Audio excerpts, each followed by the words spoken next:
Hello. This afternoon I will be your host as we briefly discuss the topic of playfulness in this Transformation of Renewal series. My name is Alex TD, and this is a look on the surface.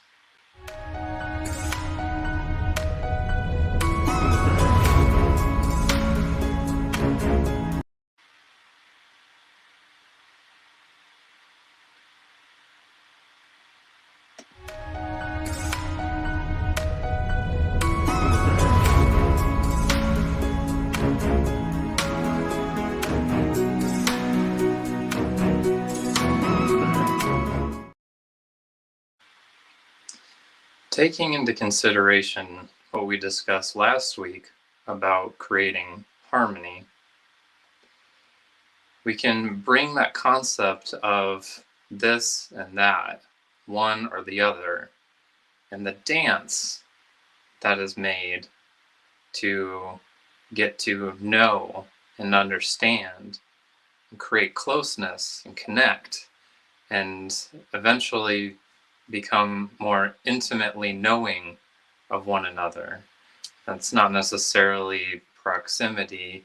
It might be physical, emotional, mental, whatever scapes that are possible regarding connection to another individual or something else. And so now we're going to focus on that element of playfulness, that dance. Taking a look back at this Pillars of Transformation series up to now, we've covered the transformation of self. So how does this playfulness, going back to what we've spoken in that series, apply to now, apply to the self? Well, we have many of our own thoughts, sensations, observations, emotions. We can utilize that playfulness to see, feel, observe, sense ourselves. We can begin to close the proverbial gap. We can come to know ourselves, as many wise men before me have brought up in the past, know thyself. And this is occurring throughout our lifetimes, this dance, getting to know oneself. Recently I heard a phrase regarding trauma and bad experiences, is that you need to feel it to heal it. And more often than not, thanks to social conditioning in some fashion or another, we've grown away from that, and in a way it has effectively made ourselves afraid of ourselves. So anytime that dance begins to occur, where we are getting to know some piece of ourselves, what do we end up doing? We ignore it, we deny it, we suppress, reject, or disown it. And in doing so, we end up taking very indirect routes, such as focusing on work, on workaholics, or substance abuse, such as alcoholics.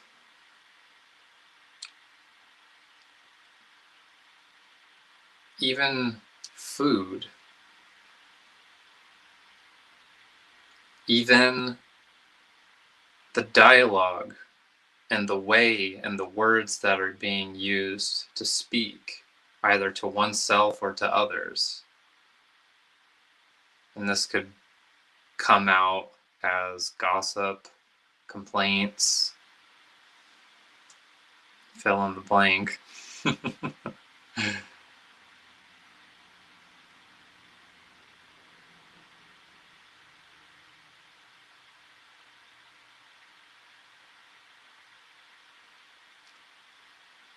I think the general message is that it is okay to play once again and be a part of that dance in getting to know thyself.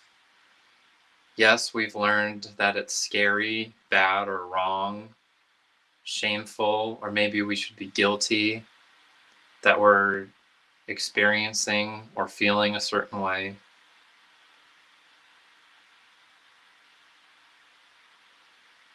But I'm quite certain that even with a moment's reflection, you will recognize the ways in which your life has been negatively impacted as a result. Moving to the next transformational series of relationships, it becomes fairly more obvious how this playful dance towards harmony comes in relation to relationships. Any kind of dynamic, family, friends, work colleagues, acquaintances, romance, you name it.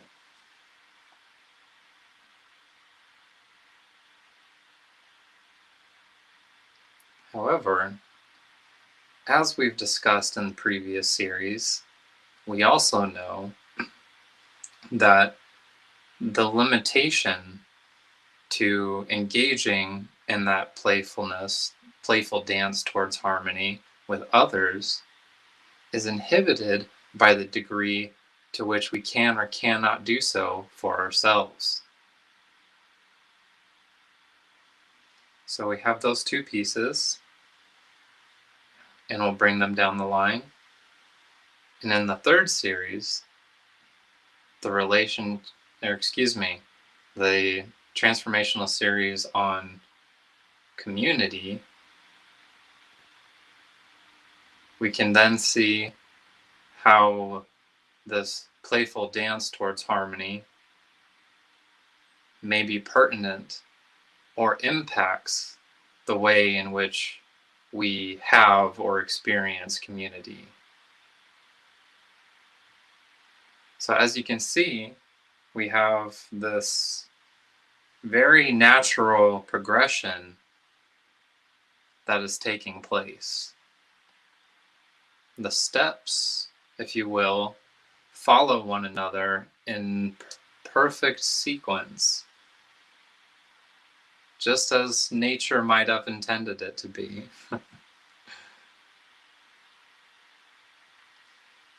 That said, you can also see the negative flip side of the coin, where it begins also affects and impacts the rest of the steps down the line.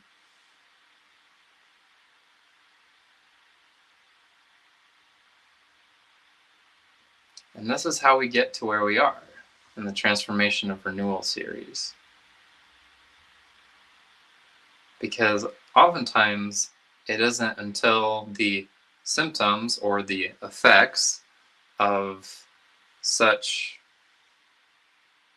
bad things in previous steps that we begin to observe the effects, the negative consequences of the prior actions or lack thereof.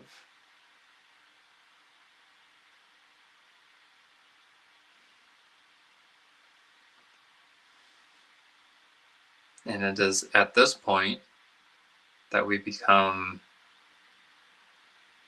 much more aware of the disharmony that is present. And we discussed that last week. So now, as we continue with playfulness in and of itself,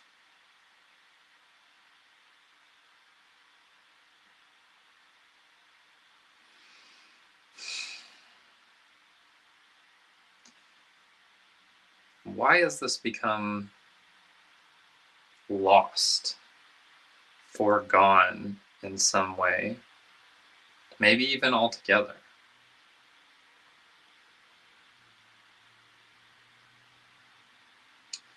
Perhaps it is because we forget. Perhaps it is because we forget what it was like to naturally exist in the world. To naturally exist in the world as children. Because children seem to have no issues being playful. Up until the point they are socialized or conditioned out of it, that is. Which unfortunately often happens before the age of 12.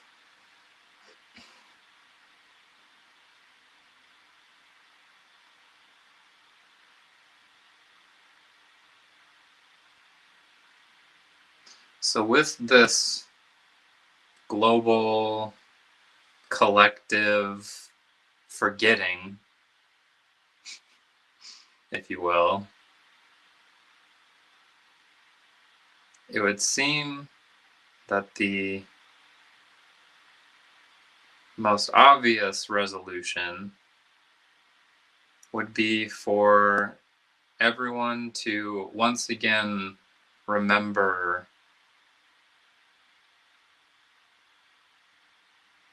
their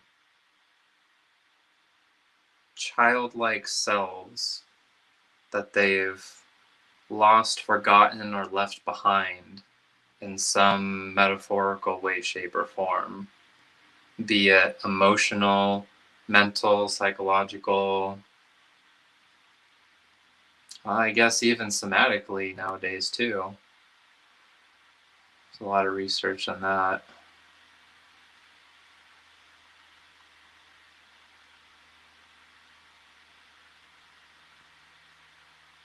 And perhaps this is what makes we as adults so avoidant.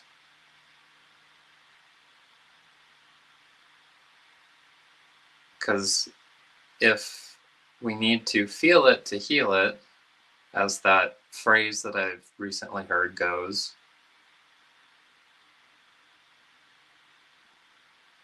and we've been conditioned or learned to be afraid to do so, and therefore we don't do it. Therefore, we do all sorts of other things to distract ourselves to avoid feeling such things.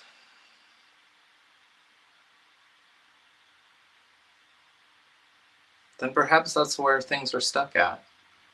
Perhaps we're just a bunch of grown children functioning with adult-sized bodies.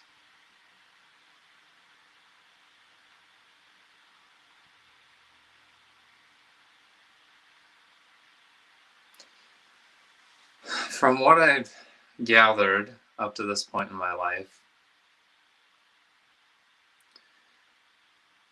anytime that we experience trauma, and trauma being anything where there was no resolution or repair to the situation that occurred. Could be as simple as getting your hand slapped while trying to take a cookie from the cookie jar, to something as extreme as, well, I'm sure you can think of the extreme.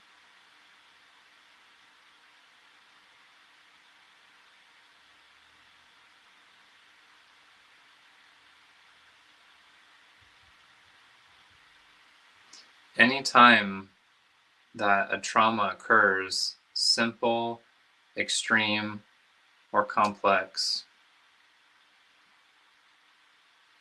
it creates some kind of division within oneself. We can't obviously cut pieces of ourselves off, but it is possible for the consciousness to do so.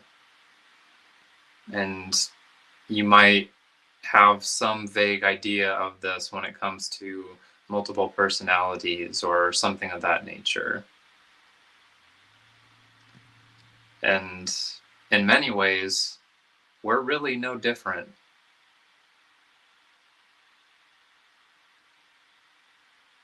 Not by a long shot.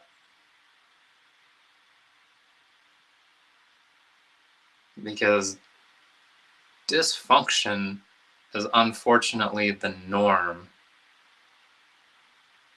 And as a result, we each grow, especially during critical development periods, experiencing different forms of trauma. And so when our consciousness cannot handle that at that age, it splits off like a stream from the main branch of a river.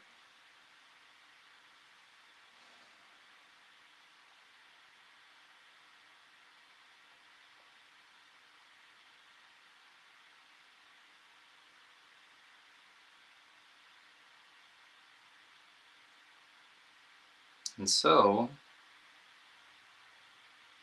once again, simplistically speaking, the way to return those lost streams of our consciousness, to recover the lost and forgotten children that we once were at those times that the trauma occurred,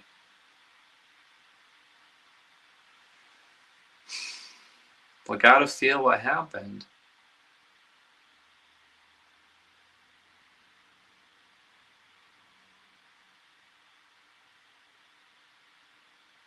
And we could talk about it all day long with friends, family, counselors.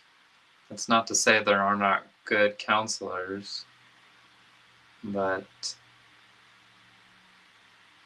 it's ultimately up to us to actively participate in the playful dance towards harmony within ourselves, which is how we started this whole transformational series to begin with. Bringing it back full circle, if you will.